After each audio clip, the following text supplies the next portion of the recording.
कहानी शुरू होती है एक युवक पियरे से, जो अपनी पढ़ाई खत्म करके छुट्टियों में अपने पिता के साथ स्पेन के एक द्वीप पर लौट रहा है। कार में बैठा पियरे चुप है। उसका अपने पिता से रिश्ता कड़वाहट भरा है। पिता कोशिश करते हैं उससे बात करने की, कहते हैं पैसा सब कुछ नहीं होता बेटा, मैं इंसान भी हूँ। लेकिन पियरे उसकी बातों को नजरअंदाज करता है। घर पहुँचने पर पियरे बिना कुछ कहे घर में घुसता है। पिता सामान उठाने को कहते हैं पर वो मना कर देता है। अंदर जाते ही उसे नौकरानी मार्ता गले लगा लेती है और कहती है तुम्हें देख के लगता है जैसे कोई अपना लौट आया हो। थोड़ी देर बाद उसके पिता बताते हैं कि एलिना ऊपर कमरे में है। एलिना उसकी सौतेली बहन है जो कभी कुछ समय के लिए उनके साथ रही थी लेकिन फिर गायब हो गई थी। पियरे सीढ़ियां चढ़ता है लेकिन एलिना पूल के पास उससे चुपके से मिलती है और पुराने अंदाज में उसे पानी में धक्का देती है। वो हंसती है और पियरे को पहली बार हल्की सी मुस्कान आती है। रात को सब एक साथ डिनर करते हैं। एलिना मार्केट जाने की बात करती है। पियरे साथ चलने को कहता है लेकिन वो मना कर देती है। पिता उसे शहर घूमने की सलाह देते हैं। पियरे अकेले बीच पर जाता है, टूरिस्ट्स को देखता है लेकिन वो खालीपन महसूस करता है। घर लौटने पर उसे एलिना कमरे में बेहोश मिलती है। पिता कहते हैं वो थकी हुई है लेकिन पियरे को शक होता है। वो मार्ता से पूछता है क्या सब ठीक है। पिता और पियरे के बीच बात फिर बिगड़ जाती है। अगले दिन एलिना बताती है कि पिता फ्रांस गए हैं। पियरे कहता है मैं जानता हूँ, वहाँ उनकी कोई पुरानी जान पहचान है। एलिना कहती है इससे फर्क नहीं पड़ता, अब हम अकेले हैं। और वो दोनों वक्त बिताने लगते हैं। शहर की ताजगी,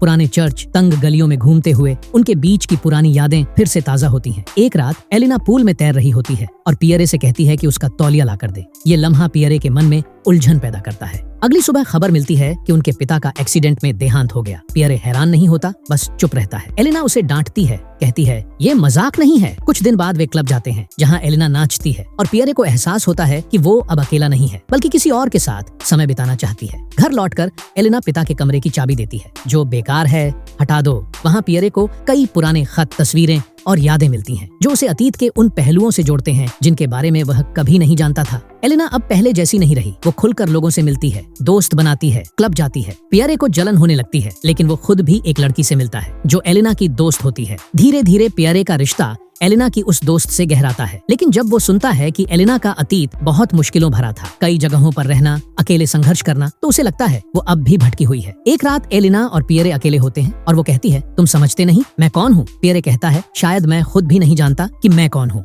उनके बीच का रिश्ता अब एक उलझन बन चुका है, न भाई बहन जैसा न दोस्त जैसा। जब एक दिन एलिना कहती है मैं अब और नहीं रह सकती, मुझे खुद से आजादी चाहिए, तो पियरे डर जाता है। वो एलिना को रोकने की कोशिश करता है लेकिन वो उसे छोड़कर चली जाती है। पियरे अकेला पड़ जाता है लेकिन जल्द ही एलिना की वही दोस्त फिर से घर लौटती है एक चाबी लेने। वे दोनों साथ बैठते हैं, बात करते हैं और पियरे को एक नए रिश्ते की शुरुआत का एहसास होता है। इस बार बिना उलझन के वो लड़की उससे कहती है तुम्हें खुद से भागना बंद करना होगा। कुछ दिनों बाद एलिना लौटती है लेकिन टूट चुकी होती है। वो देखती है कि पियरे अब किसी और के साथ खुश है। एक दिन एलिना चुपचाप आकर कहती है क्या अब भी मेरी कोई जगह है तुम्हारी जिंदगी में। पियरे कहता है तुम हमेशा मेरी जिंदगी का हिस्सा रहोगी, लेकिन अब वो हिस्सा पीछे छूट चुका है। एलिना रोती है और कहती है कभी कभी हम वो बनने की कोशिश करते हैं जो हम हैं ही नहीं। अंत में एलिना शहर छोड़ देती है। पियरे अब अकेला नहीं है, उसके पास नए दोस्त हैं, एक नई दिशा है। लेकिन एलिना की यादें रह जाती हैं एक अधूरी पहचान की तरह।